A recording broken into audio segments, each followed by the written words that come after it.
G'day, Jim here again.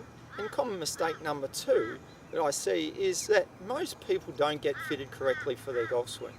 Now I can just hear you say, yeah, but I got fitted to my set of clubs by my local pro, or I got fitted down the golf shop, the local golf shop, by a salesman down there, and he took me through this system that fitted me correctly. Well, unfortunately, that's not necessarily the ideal fitting for you. Now what I mean by that, when I did my apprenticeship, I went through the art of club building and club fitting. Now that takes into all the different aspects of the golf club, from lie angle, shaft, shaft flex, shaft height, grip size, and all those different influences on your golf swing.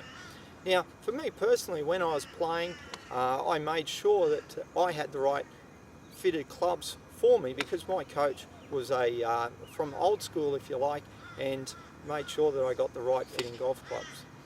Now, it wasn't until I started teaching that I realised so many people struggle in their golf swing because they had ill correcting, or they weren't fitted correctly, or even not at all, to the right golf club. Now, when we see an effect out on the driving range or out on the course that the ball flight's doing this or doing that, then I always ask the question, what was the cause of that? What were they compensating for and influencing the ball to go to the right, or slice, if you like, for a right-hander, or hook to the left for a right-hander once again? And so often, lie angle had a huge influence in that. Now what I'd like to explain to you here is I've got a very unique club, and this is what we call a 2-iron wedge. Now it's got a number of names. In America they call it the wow club, because when they see it they just go wow. In Germany they call it the ach du Scheiße club, because that's the reaction I get when they see this example. And in Tasmania, in Australia, we call it the two-headed club, or Tasmanian club, because you'll know what I mean if you live in Australia.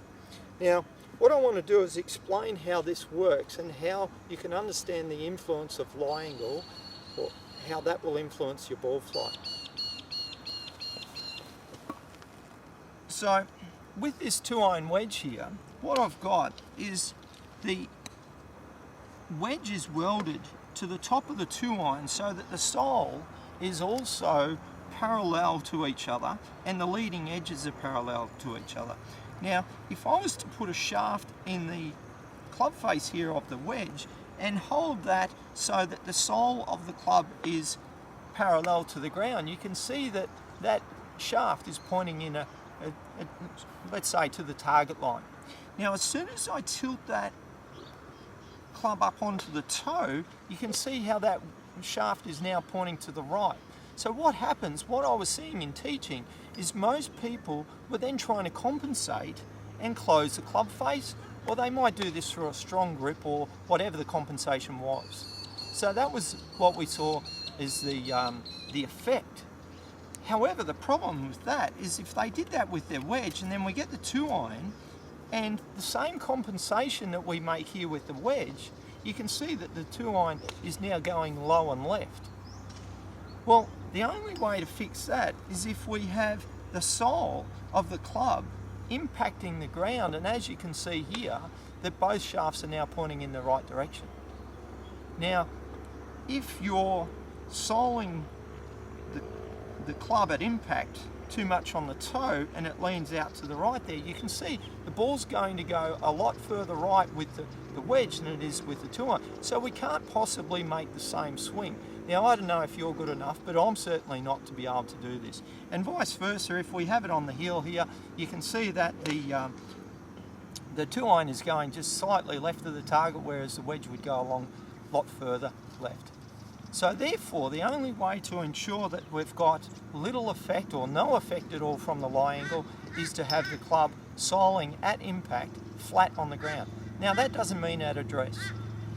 So let's look at the other aspects now of club fitting, and they're going to be also take into account the shaft length. Now if I was to just set up to this club here, if I had a shorter shaft, then I've got to bend further forward. If I had a longer shaft, then I stand more upright. So the shaft length is going to influence the upper body tilt. Now obviously with the 3 different body types, we're all going to be slightly different. We're going to have a different requirement there. Now shaft flex is also going to be a huge factor on how high the ball goes and how much spin we get on the ball. The shaft type, whether it be a steel shaft or a graphite shaft, so therefore the weight is going to influence it. As you can imagine, a bear who's going to have a short, sharper swing, snappier swing, is going to need probably a heavier shaft, because if he gets a too light a shaft in his hand, it'll be flapping around all over the place. So what's important is making sure that you get fitted right.